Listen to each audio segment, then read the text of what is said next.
Es cierta la tesis que dice que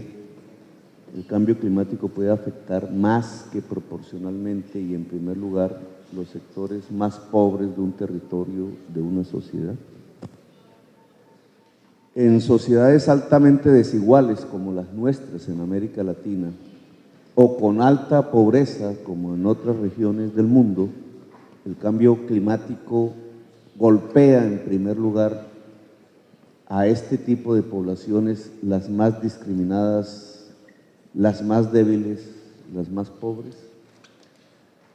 Podríamos adelantar la tesis que el mercado, los mecanismos de mercado actuando libremente,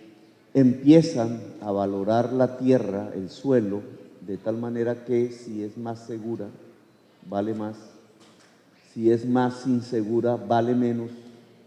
y por tanto hay una localización poblacional a la inversa de lo que debería suceder si quisiéramos adaptarnos al cambio climático, es decir,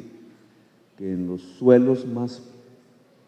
de más bajo precio, por ser más inseguros, se ubica la población más pobre y por tanto queda expuesta en mayor medida a los cambios del clima. Este tema de pobreza, cambio climático, me parece que es fundamental, dado que si se van a construir, ojalá algún día, fondos financieros para adaptar la humanidad al cambio climático y para mitigar el cambio climático, parte de estos recursos tendrían que ir preferencialmente hacia regiones, localizaciones, partes de la humanidad, las más pobres, las más discriminadas, precisamente para podernos adaptar con más eficacia al cambio climático. Y pongo como ejemplo, pues obviamente mi país. Durante décadas, por razones de estructura de poder, los campesinos, que son una parte muy importante de la población, han venido siendo desplazados hacia los bordes del agua o incluso dentro de los cuerpos de agua. El cambio climático provoca altas temporadas de lluvia y esa lluvia inmediatamente se convierte en inundaciones que golpean en primerísimo lugar y matan literalmente. La última oleada invernal mató 200 personas a familias campesinas desplazadas por la violencia y ubicadas forzadamente o al lado de los cuerpos de agua o dentro de los cuerpos de agua. Lo mismo, como ejemplo, sucede en la ciudad de Bogotá, con una estructura social menos desigual que la del país. Aún así, en épocas de altas lluvias, las partes inundables de la ciudad resultan ser aquellas en donde están ubicadas las poblaciones más pobres de la ciudad. Y están ubicadas allí porque el precio del suelo es más barato, es decir, hay un mecanismo de mercado de tierras perverso que lleva a la población más pobre a vivir precisamente en donde es más inseguro vivir y por tanto su derecho a la vida está profundamente cuestionado. En cierta forma, y dentro de esta experiencia de 3 años como alcalde de Bogotá, lo que hemos podido observar es que hay unas estructuras de poder, de mercado, de intereses que provoca no solamente una exposición mayor de partes de la población al riesgo del cambio climático, sino que actúa como fuerzas que detienen las políticas que puedan permitir adaptar o mitigar el cambio climático. Y aquí tendría que pasar a una segunda parte de esta exposición, el problema de la nación y el problema del territorio para abordar la discusión y las acciones inmediatas sobre el cambio. En el encuentro en Nueva York, por ejemplo, me invitaron a un evento donde estaban los ejecutivos de las principales empresas de seguros del mundo. Y uno de esos ejecutivos, trató de mostrar un modelo según el cual, si actuase libremente el mercado de seguros, asignándole primas mayores a empresas y territorios que no hacen nada por adaptarse al cambio climático y se abaratasen los seguros para aquellas empresas e individuos que sí lo hacen, trataba de insinuar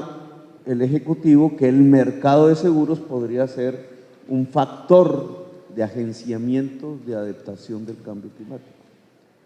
O en cierta forma que el mercado actuando libremente podría regular de tal manera, internalizando los costos ambientales, que adaptase casi que automáticamente las economías y los territorios al cambio climático, una especie de neoliberalismo verde.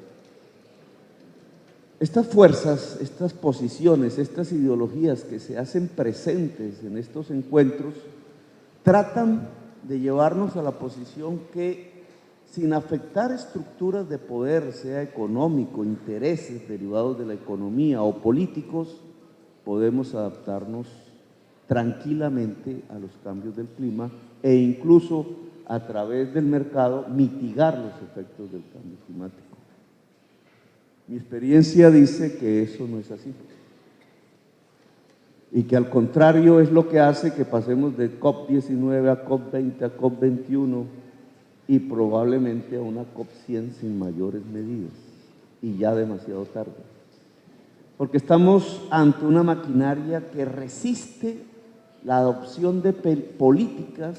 que permitan eficiencia en la mitigación del cambio climático, simplemente porque nuevas políticas afectarían intereses económicos y estructuras de poder territorial y nacional. La nación se incapacita para adoptar medidas y en el encuentro de las naciones para hablar sobre estos temas, lo que vemos con impotencia es que no son capaces de ir más allá y lo más rápidamente posible. Es decir, esta vez los tiempos de la naturaleza van más rápidos que los tiempos políticos de la humanidad, a menos que cambiemos los actores de las decisiones. Y en la ciudad de Bogotá, en medio de redes de ciudades, de territorios, de regiones en los que hemos participado, hemos tratado de construir un nuevo actor, la alianza entre ciudad, lo local y los nuevos movimientos sociales. Y voy a contar brevemente la experiencia. Cuando nos fuimos hacia las tareas de mitigar el cambio climático sin que la ciudad sea una gran responsable de emisiones de efecto invernadero, nos movimos en dos frentes: el cambio estructural del transporte, en lo que más éxito hemos tenido, cómo desligarnos del petróleo como energía, cómo pasar a la energía eléctrica, que en Bogotá es fundamentalmente agua, cómo electrificar el transporte, y lo que hemos obtenido es, uno, un éxito en el sentido de que mayor cantidad de población hoy, quebrando una tendencia histórica, asume el transporte público por encima del transporte privado, que se congela e incluso se reduce. Una mayor parte de la población, sobre todo juvenil, adopta la bicicleta como método de transporte permanente, cotidiano. Hoy debe haber 1 millón de personas montando bicicleta en las ciclovías de la ciudad, cotidianamente 500.000 de personas. Hemos logrado saltos no tan rápidos como quisiéramos en la electrificación del transporte público, hacia el bus eléctrico, hacia el metro, hacia los tranvías 100% eléctricos. En 5 años la ciudad va a tener una estructura de transporte entre la bicicleta y el metro, en donde la mayor parte de la gente se mueve sin utilizar energías que emiten gases de efecto invernadero. Nos movimos en el segundo frente: evitar enterrar basuras que altamente orgánicas producen gas metano, el peor gas de efecto invernadero, en los rellenos sanitarios. Y adoptamos el mecanismo de integrar humildes recicladores, miles, para potenciarlos, remunerarlos y hacer saltar la reutilización de residuos en la ciudad. En ese cambio de modelo, el alcalde fue, y por ello, destituido e inhabilitado por 18 años en su posibilidad de ejercer política, hacerse elegir o ser elegido. Solo una movilización social poderosísima restituyó al alcalde sin que hasta ahora se haya tomado decisiones definitivas sobre los procesos judiciales en curso. Procesos disciplinarios, que no judiciales, porque me exoneraron de cualquier culpabilidad de tipo penal. Los intereses ligados a la privatización del aseo, que tenían como modo de negocio enterrar la basura en el relleno sanitario, lograron destituir al alcalde e inhabilitarlo por 18 años porque habíamos propuesto y actuado en función de aumentar el papel del reciclador humilde, no del gran empresario tradicional del aseo, y potenciarlo, potenciando el reciclaje en la ciudad de cara a mitigar los efectos del cambio climático que hacemos como ciudad. Es decir, aquí vimos cómo unas relaciones de poder específicas actuaron para detener medidas en pro de la mitigación del cambio climático. Después, y en el frente de la adaptación del cambio climático, decretamos un plan de ordenamiento territorial que tratara de respetar los cuerpos de agua, de respetar el territorio del agua, le decimos nosotros, y de reordenar la población y las densificaciones de las construcciones, de tal manera que un mayor núcleo de la población, mezclando todos sus orígenes sociales, se ubicara en las zonas más seguras y se prohibiera la construcción en las zonas más inseguras, más expuestas a los cambios del clima en términos de lluvias. Los intereses de propietarios de la tierra y de propietarios de la construcción se movieron de tal manera que el plan de ordenamiento territorial de la ciudad de Bogotá, que la adaptaba al cambio climático, fue suspendido jurídicamente. Son experiencias concretas y acciones concretas que nos muestran cuál es la dinámica política, las fuerzas que se mueven alrededor de o adaptarnos al cambio climático o no permitirlo. Lo local es un laboratorio que nos permite medir si somos capaces como autoridades locales de superar las ineficiencias de la nación, de lograr resultados positivos en estos términos más rápidamente que las naciones mismas, pero al mismo tiempo provocan reacciones políticas mucho más intensas en contra y a favor de lo que suponemos. Bajo este escenario, yo me permitiría sugerir que,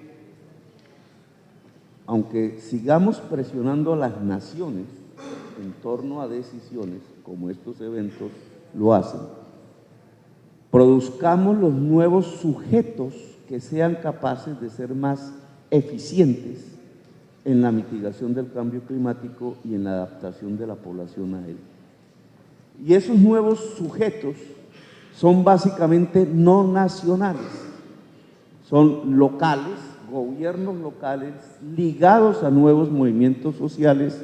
y su interrelación en red en el mundo. Si estos nuevos sujetos logran acciones concretas, la ciudad de Bogotá lo demuestra a pesar del conflicto político que ha desatado, acciones más eficaces, entonces ahí sí podremos llevar poderosas naciones, grandes emisoras de gases de efecto invernadero, a políticas mucho más contundentes que las que hasta ahora están actuando. Es decir, que nosotros no solamente nos deberíamos reunir en las COP, la 19, la 20, la 21 y seguirá la 22, la 23, la 24, sino que tenemos que tener una dinámica propia, una articulación global propia con acciones propias. Las autonomías locales y la fuerza de los nuevos movimientos sociales lo permiten. Regiones menos autónomas no lo podrán hacer tanto como regiones más autónomas. Y por eso la ciudad de Bogotá estaría dispuesta a reunir en el mes de septiembre del año entrante, antes de la COP 21 en París, a las ciudades latinoamericanas, que son las más grandes del mundo, que es el proceso de urbanización más fuerte del mundo, las ciudades suramericanas, centroamericanas, caribeñas, en un encuentro en la ciudad de Bogotá que nos permita no solamente evaluar las experiencias ya recorridas en términos de transporte sostenible, en términos de ordenamiento territorial hacia la mitigación del cambio climático y la adaptación, sino además postular una agenda común, no solamente a la COP21, y para ello nos gustaría que Francia nos acompañara y que París como ciudad nos acompañara, y otras ciudades para no ser discriminadores, sino una agenda propia que se desarrolle con autonomía de lo que suceda con las naciones en el concierto mundial. Es decir, que podamos establecer una agenda autónoma, propia, con recursos propios, con decisiones propias, articulando gobiernos locales y movimientos sociales de nuevo tipo. Gracias, muy amables.